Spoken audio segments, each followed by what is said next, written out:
आज की मेरी पंक्तियाँ शायद कविता लिखने के नियमों का पालन तो नहीं करती, लेकिन हाँ, मैंने वही लिखा है जो मैंने देखा है, महसूस किया है और सुना है। आप सब लोग सुनकर ज़रूर बताइएगा कि मेरी कोशिश कैसी थी।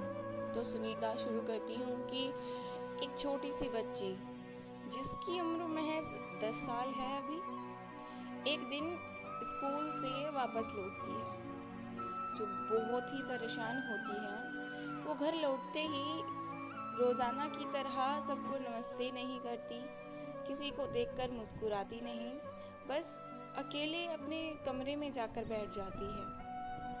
उसके पापा को लगता है कि आज क्या बात है, मेरी गुड़िया इतनी परेशान क्यों है।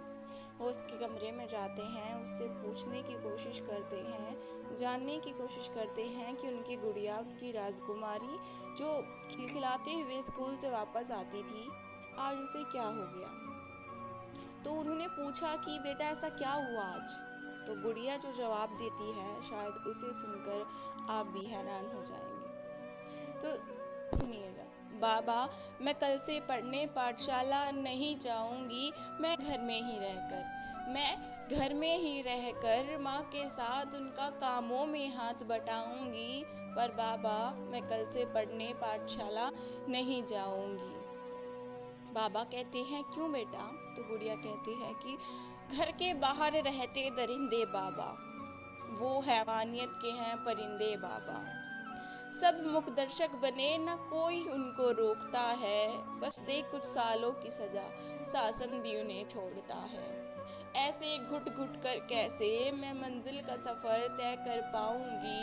बाबा, मैं कल से पढ़ने पाठशाला नहीं जाऊंगी। वहां से गुजरी थी मैं कल, बाबा, जहां बाजार लगता है। वहां से गुजरी थी मैं कल, बाबा, जहां बाजार लगता है। तुम्हारी ही तरह ये समाज अपनी सोच क्यों नहीं रखता है। तुम्हारी ही तरह ये समाज अपनी सोच क्यों नहीं रखता है। बाबा, एक लड़की थी जिसने छोटे कपड़े पहने थे। बाबा, एक लड़की थी जिसने छोटे कपड़े पहने थे। सब उसको संस्कारों से विहीन बता रहे थे और कर उसके कपड़ों से जज उसे सब चरित्रहीन बता रहे थे। क्या पर्दों में बाबा, क्या पर्दों में बाबा मैं सुरक्षित रह पाऊंगी।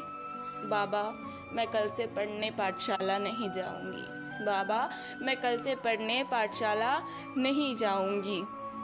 जगह सुनसान हो बाबा या हो भीड़ से भरी हुई, जगह सुनसान हो बाबा या हो भीड़ से भरी हुई, न जाने क्यों सबकी नजरें क्यों मुझ पे टिकी हुई, न जाने क्यों सबकी नजरें ही मुझ पे टिकी हुई।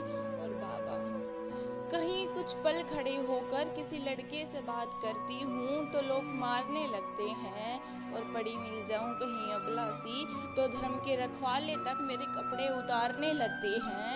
उन हैवानों से कैसे फिर अपनी लाज बचाऊंगी। बाबा, मैं कल से पढ़ने पाठशाला नहीं जाऊंगी, मैं कभी घर से बाहर नहीं जाऊंगी। बाबा, मैं पढ़ने पाठशाला नहीं जाऊंगी।